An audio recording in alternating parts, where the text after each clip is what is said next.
Joining me now is Bianca Lankford, the VP of Security and Site Reliability Engineering at Datadog. Bianca, how's it going? Thanks for being here. Thank you so much for having me. It's going well. Excited So, to be. t Yeah, I'm excited to have you. So today, we're going to be talking about how we move from reactive threat detection to proactive threat detection, specifically in state and local governments. So, just to kind of kick us off, when we think about taking threat detection and responsive from that reactive state to a proactive state, I mean, what does that mean in action for state and local agencies? Yeah, I mean, it's a great question. And I think from anybody in security, we think about moving that proactive security threat detection and approach. It means transforming it to much more of a security-driven approach versus a compliance-driven approach, which is often what we're faced with as security practitioners. And that means, in reality, we think about an intelligent led strategy. We think about our real-time threats and reacting to those threats and building much more of our practice based on the threats we are able to anticipate and detect. And so, obviously it's a very continues to be a very interesting time for government, for state and local government. And we've talked about here today at the Cyber Modernization Summit, all the different components that go into that, whether it be funding or grant funding or evolving security threats.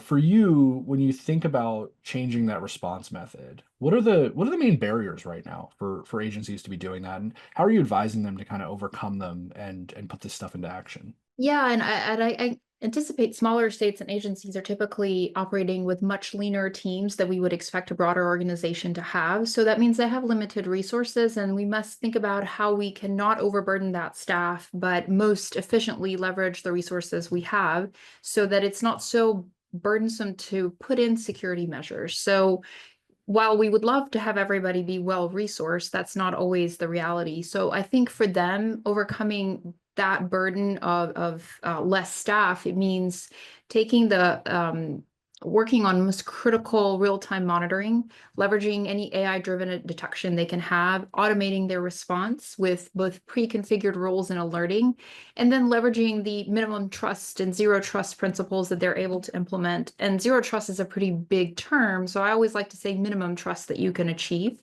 It is something you can focus on breaking down smaller pieces in a smaller agency. Tell me a little bit about that minimum trust versus zero trust. It's admittedly the first time I've heard that, and I love it. It's super super smart, and I think there are a lot of government people listening to this and breathing a sigh of release, like, oh goodness, thank goodness it's not zero trust. Like minimum might be the way to go. Tell us a little bit about Well, that. yeah. So I think thinking about your threat landscape and what are you worried about? If you say zero trust, it means you trust no one, but that's not really what happens. You trust the people inside, you protect their identities, you protect the identity of your resources. So you're really focusing much more on isolation and figuring out what resources need to be accessed by whom and focusing on logging, detection, and audit of that. And then starting that minimum scope of what you have, if you need to broaden access or you need to lessen it, but you at least have a barrier you're working with more efficiently. Yeah, and that makes me think about sort of the other trending topics in our space right now. Obviously, AI is the biggest buzzword around. How does something like AI factor into changing the approach like we're talking about? I mean, is it speeding it up? Is it complicating it? How can state and local agencies really optimize things to make that happen? Yeah, so I think it's both. It is a buzzword, much like zero trust, but it is one that we have to adopt and figure out how it serves us best. So for me, if I was thinking in like a terms of a smaller state agency, I would look at automating elements of detection and investigation, something that's repetitive and that can be improved over time with additional data and intelligence built into it. So should simplify the repetitive and manual tasks of detection and investigation, and then leading to a better response and remediation strategy for security incidents. Something I'm very passionate about improving over time. And it's really key from going from that reactive to proactive approach. And so it's like a biggest benefit we get from something AI driven. And then, I mean, kind of pulling this all together. We've talked about AI, we've talked about minimum trust and zero trust, and we've talked about sort of this real challenge, right? That agencies are having, sort of being more proactive.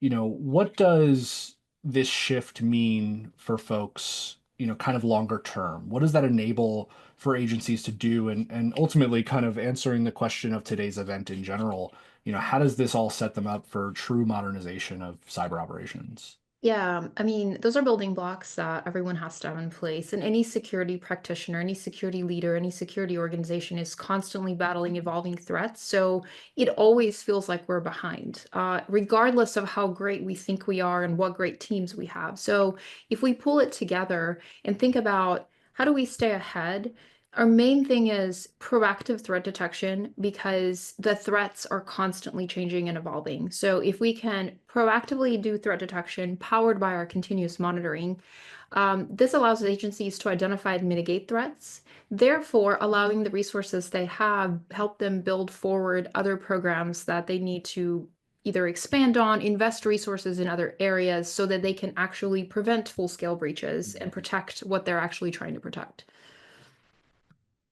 That's a really, really, really good point. Bianca, there's so many more directions we could take our chat, so much more to say about sort of responding to some of these threats. But for now, thank you so much for being here. I appreciate you sharing these thoughts and look forward to doing it again sometime. Thank you for having me. And to our audience, stay tuned for more from today's Cybersecurity Modernization Summit.